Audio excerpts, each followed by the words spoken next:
مرج البحرين يلتقيان بينهما برزخ لا يبغيان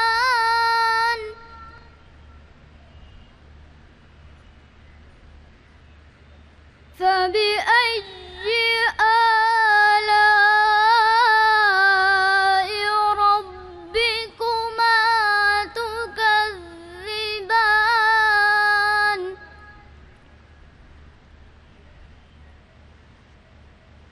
يخرج منهما اللؤلؤ والمرجان فبأي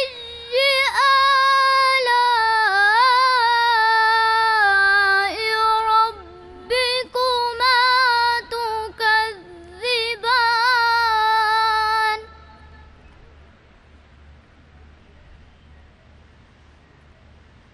وله الجوار المنشآت في البحر كالأعلام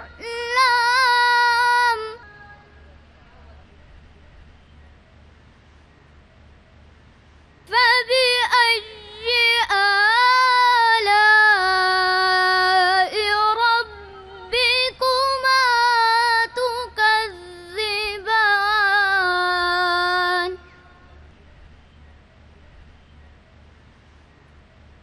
وله الجوار المنشآت في البحر كالأعلام